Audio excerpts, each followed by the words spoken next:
खुदावंद यीशु मसीह के नाम में आप सबकी सलामती हो। खुदावंद यहोवा पाक खुदा आप सबको बहुत ज़्यादा बरकत है। जैसे तो मेरे अजीज़ों हम स्टडी कर रहे थे, हम सीख रहे थे कि पैदाइश की किताब में खुदा के बेटे जो हैं वो कौन हैं। जैसे वहाँ पे लिखा है कि खुदा के बेटों ने देखा इंसान की बेटियों को और उनके साथ शादी की।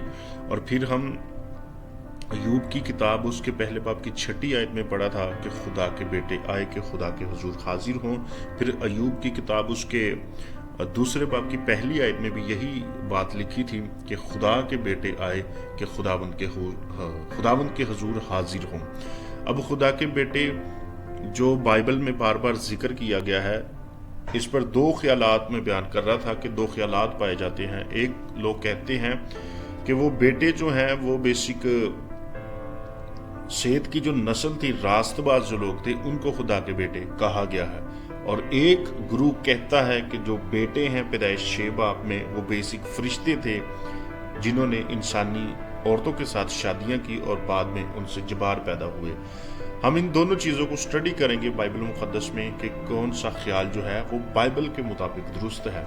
ये आगे हम बढ़ेंगे।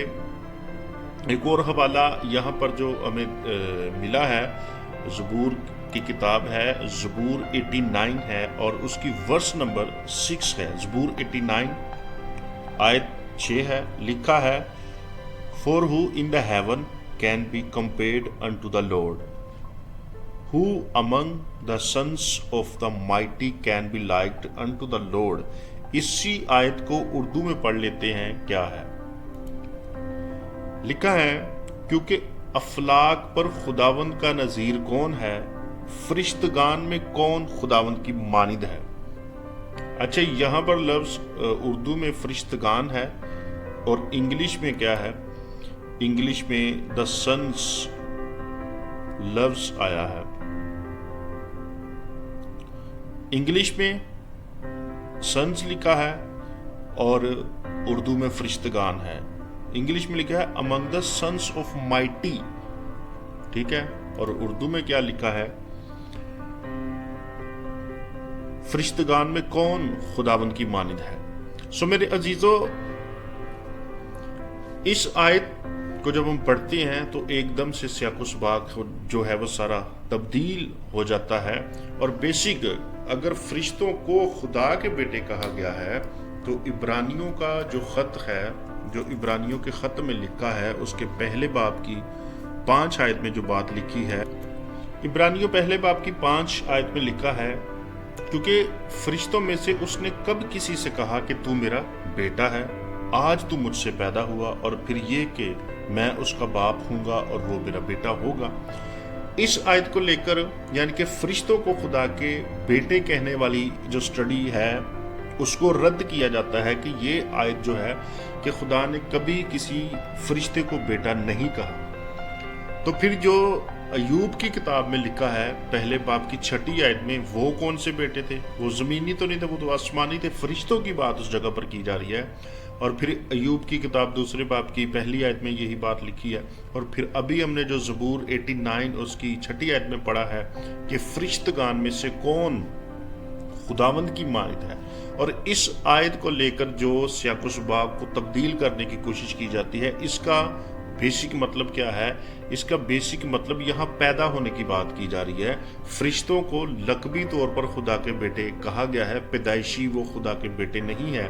यहाँ पर बेसिक जो बात की जा रही है, ये बात की जा रही है क्योंकि फरिश्तों में से उसने कब किसी से कहा कि तू मेरा बेटा है, आज तू मुझसे पैदा हुआ। ये बात फरिश्तों को नहीं कही गई कि तू मेरा बेटा है जो मुझसे पैदा हुआ। ये बात सिर्फ और सिर्फ खुदावंद यीशु मसीह को कही गई है, या खुदावंद यीशु मसीह ने अपने हक में ये बात कही है कि मैं बाप में से निकला और दुनिया में आया हूँ। ये फरिश्तों के लिए लफ्ज़ इस्तेमाल नहीं हुआ कि फरिश्ते खुदा से पैदा हुए। वो क्रिएट किए गए हैं, वो बनाए गए हैं, लेकिन खुदावंद यीशु मसीह बनाए नहीं गए, वो बाप में से निकले हैं और दुनिया में आए हैं, जिसके बारे में कहा जाता है कि कलाम मुजस्सम हुआ और हमारे दरमियान रहा। हमने उसका ऐसा जलाल देखा जैसा बाप के इकलौते का जलाल है। हमें इस हवाले पर भी गौर करने की ज़रूरत है मेरे अजीज़ों। ये मुकाशफा की किताब और उसके 10वें बाब की 1 आयत से हम देखेंगे कि क्या लिखा है। یہ خیال جو ہے یہ زیادہ تر اسکولرز کا کہنا ہے کہ یسوع مسیح کے بارے میں ہی بات کی جا رہی ہے۔ ہم پڑھ لیتے ہیں، اس کو لکھا ہے، اور پھر میں نے ایک اور زور آور فرشتے کو بادل اڑے ہوئے آسمان سے اترتے دیکھا، اس کے سر پر دنک تھی اور اس کا چہرہ آفتاب کی مانند تھا اور اس کے پاؤں آگ کے شعلوں کی مانند تھے۔ آمین۔ یہاں پر جو بات لکھی ہے کہ اس کے پاؤں آگ کے شعلے کی مانند ہے، تو یہ ساری بات جو ہے، ساری ڈیٹیل جو ہے مکاشفہ کے پہلے ابواب کے اندر ہمیں ملتی ہے کہ خداوند یسوع مسیح کے بارے میں یہ ساری بات کی جا رہی ہے۔ اگر خداوند یسوع مسیح کو ہی بیٹا کہا گیا ہے بائبل میں، تو عبرانیوں کا مصنف جو لکھتا ہے پہلے باب کی 5 آیت کے اندر کہ فرشتوں کو خدا کے بیٹے نہیں کہا گیا، تو پھر یہاں پر جو بات کی جا رہی ہے کہ یہ خداوند یسوع مسیح ہے، اس کے بارے میں سبھی سکولرز کی رائے ہے کہ وہ یسوع مسیح ہے۔ اور پھر یسوع مسیح کو یہاں پر فرشتہ کیوں مخاطب کیا گیا ہے کہ وہ بطور فرشتہ ایک دکھائی دے رہے ہیں یوحنا کو، اور یوحنا اس کے بارے میں لکھ بھی رہا ہے۔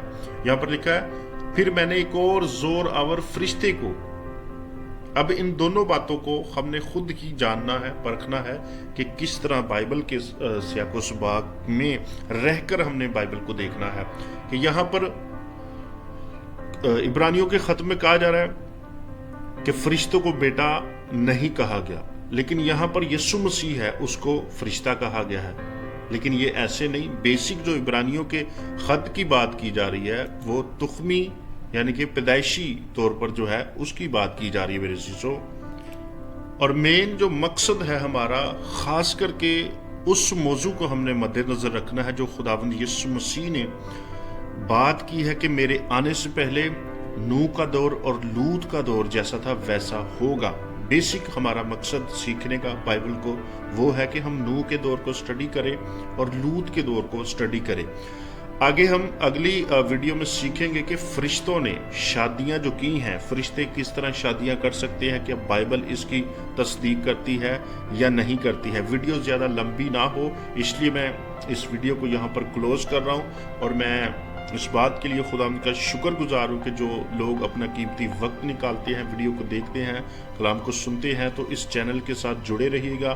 اگر آپ نئے ہیں اس چینل پر تو اس کو ضرور سبسکرائب کر لیں تاکہ آنے والی نوٹیفیکیشن جو ہے وہ آپ کو ملے، اور ہم مزید خدا کے کلام کو سیکھتے رہیں کہ پیدائش کی کتاب 6 باب میں ہوا بیسک کیا تھا کہ خداوند کو سب کچھ ایک بار پانی کے ذریعے سے ختم کرنا پڑا اور پھر سے نیا سب کچھ بنانا پڑا، اور یہی بات خدا یسوع مسیح نے کی ہے کہ نوح کے دور میں جیسا تھا وہ گناہ آج بھی ہوگا۔ ان ساری چیزوں کو ہم نے سٹڈی کرنا ہے۔